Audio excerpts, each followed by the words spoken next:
ତେବେ ଚାଲ ଏହା ହେଉଛି କାହାଣୀ ଶୁଣିବାର ସମୟ।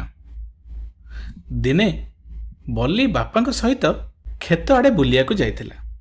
ହଠାତ୍ ଗଛଗୁଡ଼ିକ ଦେଖି ବଲି ମନରେ ପ୍ରଶ୍ନ ଆସିଲା ଏବଂ କହିଲା, ବାହା ବାପା, ତାହେଲେ ଏଇଠି ଗହମ ଚାଷ ହୁଏ? ବାପା କହିଲେ, ହଁ ବଲି, ଏଇ ସୁନେଲି ଡେମ୍ଫଗୁଡ଼ିକ ଖାଦ୍ୟ ଶସ୍ୟରେ ପରିପୂର୍ଣ୍ଣ। ତେବେ ଏହାକୁ ଦେଖି ବଲି ମନରେ ପ୍ରଶ୍ନ ଆସିଲା ଏବଂ ବଲି ପଚାରିଲା, ରୁହନ୍ତୁ, ଏହି ଶସ୍ୟ ଦାନାଗୁଡ଼ିକ ଗଛ ସହିତ ସଂଲଗ୍ନ ହୋଇକି ଲାଗି ରହିଛି, ତେବେ ଏଗୁଡ଼ିକ ଆମେ କିପରି ଭାବରେ ଅଲଗା କରିବା? ବାପା କହିଲେ, ନିଶ୍ଚିନ୍ତ ଭାବରେ ଭଲ ପ୍ରଶ୍ନ। ତୁମେ ଏହା କରିବା ପାଇଁ କେଉଁ ପଦ୍ଧତି ପ୍ରୟୋଗ କରିବ? ବଲି ଚିନ୍ତାରେ ପଡ଼ିଗଲା ଏବଂ ବଲି ଭାବିଲା, ଆରେ ଏଥିରେ ତ ବହୁତ ସମୟ ଲାଗିବ, କୌଣସି ସହଜ ଉପାୟ ନିଶ୍ଚୟ ଥିବ।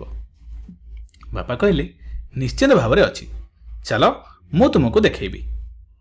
ବାପା ବଲିକୁ କିଛି ଲୋକ ଗହମ ଗୁଡ଼ିକୁ ବାଡ଼ଉଥିବା ସ୍ଥାନକୁ ନେଇଗଲେ। ଏହା ଦେଖି ବଲି କୌତୂହଳରେ ପଚାରିଲା, ଓଃ, ସେମାନେ କ'ଣ ଶସ୍ୟ ଗଛକୁ ବାଡ଼ଉଛନ୍ତି? ବାପା କହିଲେ, ସେମାନେ ଶସ୍ୟଗୁଡ଼ିକୁ ଗଛରୁ ଅଲଗା ହେବାରେ ସାହାଯ୍ୟ କରୁଛନ୍ତି। ବଲି ଖୁସି ହେଇଗଲା ଏବଂ କହିଲା, ଆରେ ଶସ୍ୟଗୁଡ଼ିକୁ ବାହାର କରିବା ଯେମିତି ଏକ ନୃତ୍ୟ ସଦୃଶ ଅଟେ।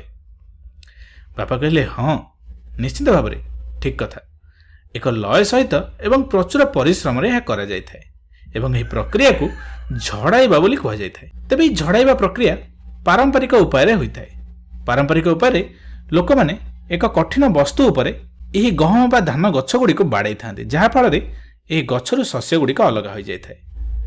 ଠିକ୍ ସେହିପରି ଭାବରେ ଏଥିରେ ବହୁତ ପରିଶ୍ରମ ଲାଗେ ଏବଂ ବହୁତ ଅଧିକ ସମୟ ମଧ୍ୟ ଲାଗିଥାଏ। ତେବେ ଚାଲ ଦେଖିବା ଶସ୍ୟ ଅମଳ ପାଇଁ ଝଡ଼ାଇବାର ଅନ୍ୟାନ୍ୟ ଉପାୟଗୁଡ଼ିକ କ'ଣ?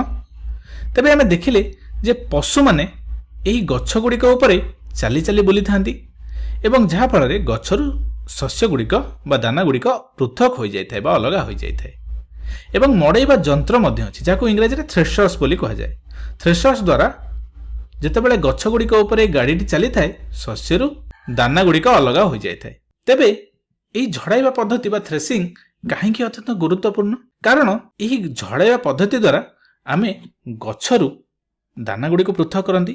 ଏହି ଦାନାଗୁଡ଼ିକୁ ଆମେ ପେଶି ସେଥିରୁ ଅଟା ପ୍ରସ୍ତୁତ କରିଥାନ୍ତି ଏବଂ ଅଟା ପ୍ୟାକେଟ୍ ଦୋକାନରେ ବିକ୍ରି କରାଯାଏ, ଯାହାକୁ କିଣି ଆମେ ଘରେ ରୁଟି କରି ଖାଦ୍ୟ ରୂପେ ଖାଇଥାନ୍ତି।